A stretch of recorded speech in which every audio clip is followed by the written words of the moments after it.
Welcome to this short video which will take you through a step-by-step guide of how to calculate the chi-square test. The chi-square test can be used as a test of difference with independent measures design and nominal data, or it can be used for correlations with nominal data. The chi-square test, unlike the other tests that we've looked at so far, has degrees of freedom, not an n value. Degrees of freedom are the number of values that are free to vary. An analogy I use is to think about a dinner party. As your guests arrive, they come into your dining room and they're free to sit in whatever seat they want. However, when the last guest arrives, they don't have a choice. There's one remaining chair, so they're not free to vary. They have to sit in that chair. The formula for calculating degrees of freedom is the number of rows in our contingency table minus 1 times the number of columns in our contingency table minus 1. So if we look at an example, this table shows the number of times a bin either with or without steps was used by males and females. We only count the rows and columns with data in them, not the headings. So this contingency table has 2 rows and 2 columns. So the calculation is 2 minus 1 times 2 minus 1. So 2 minus 1 is 1, 2 minus 1 is 1, times 1 times 1 is 1. So our degrees of freedom is simply 1. We also need to calculate our expected values. The values that are in that table are our observed values. And our expected values are also calculated from that contingency table.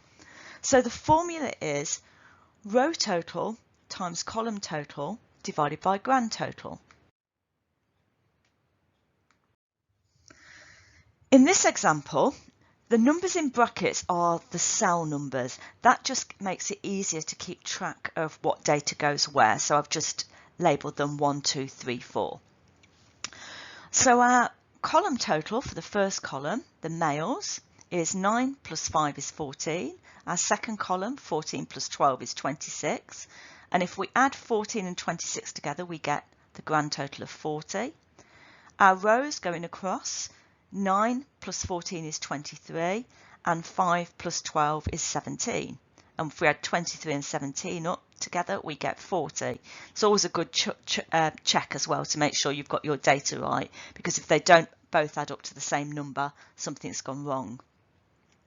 So our expected value for cell 1 would be column total, so 14, times row total, which is 23, divided by grand total, which is 40. So here we go with them all calculated. So 23 times 14 divided by 40 is 8.05, and so on. The next stage is to break that formula down and put our data into a table. So we've kept the cell numbers down one side, 1, 2, 3, 4. We've got our observed and our expected values. So the first stage is observed minus expected, so O minus E. So 9 take away 8.05 is 0.95, and so on. 14 take away 14.95 is minus 0.95. We then need to square those numbers so that we're dealing with all positive values. So we get 0.9025. The next stage is to divide that figure by our expected value. So 0.9025 divided by 8.05, 0.9025 divided by 14.95, and so on.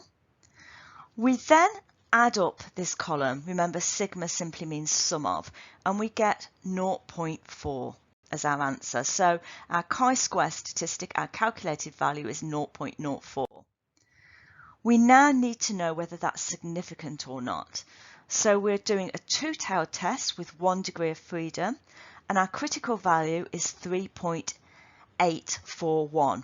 Now in chi-square, the calculated value has to be equal to or more than the critical value, and obviously 0.4 is less than 3.841. Therefore, our result is not significant, and we have to accept the null hypothesis that there was no difference between males and females and their use of different types of bins. If we look at the table, you can see second row down, two-tailed test 0.5, 1 degree of freedom, 3.84. I hope you found this little video useful and that you now feel confident in how to calculate